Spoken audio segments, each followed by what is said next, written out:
espiritual ng mundo na lumikha ng mundo ng may buhay.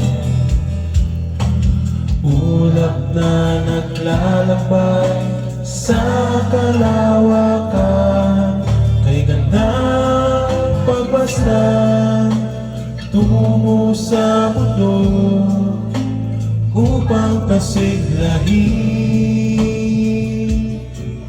puno natin kailangan.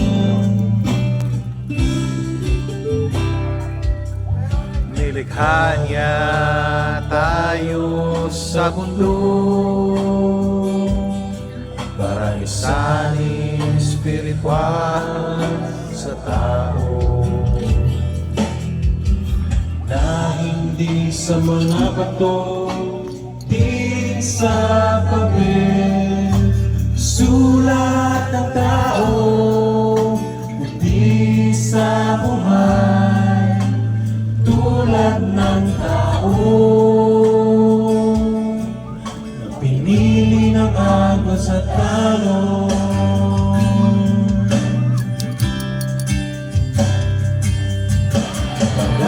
Espiritual aming tinatawagan upang buuin namin sa aming katawan.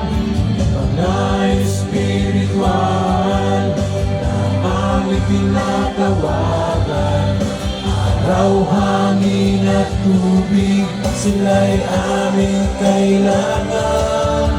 Mga espiritual, nila'y aming tatawagan, gamitin sa tama para di tayo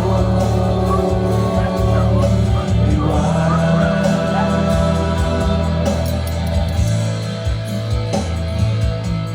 Espiritual na hirap mula sa Amang lumikha at dinaan sa kusat aloy, 3.3 hilaryo. Marami silang hinirang saan man ang sulok ng mundo, yung matatagpuan pag sila'y ating kailangan.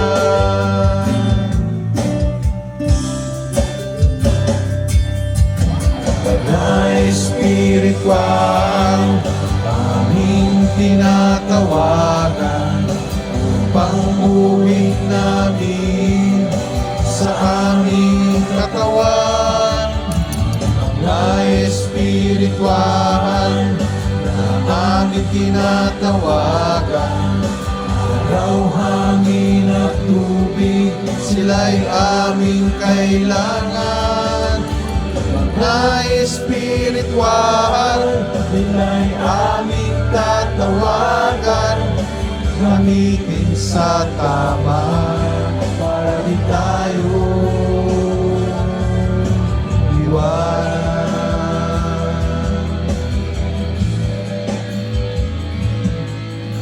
Ang taong kumilala, pinakuklod ng Ama, salitang 3.3, buhay na salita sa isang paniniwala. Sino mang kumilala sa Ama, kilala rin siya. Tanggapin lubos ang Ama, naramdamay at isin niya.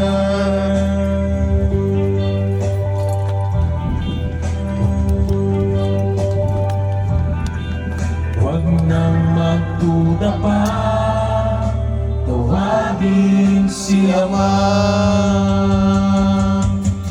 Mga espiritual, aming tinatawagan upang buuin namin sa aming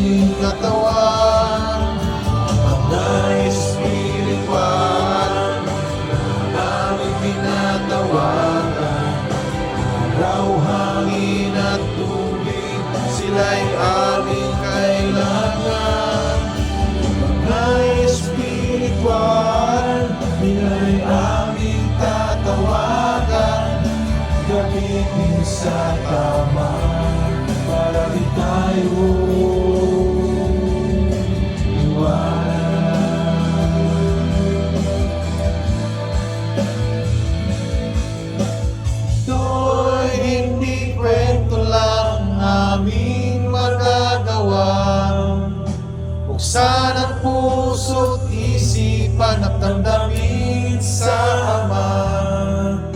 Manalig at magtiwala ka, sumunod sa Kanya. Pagpalain, magaling ka. Ito'y mensahe ni Ama.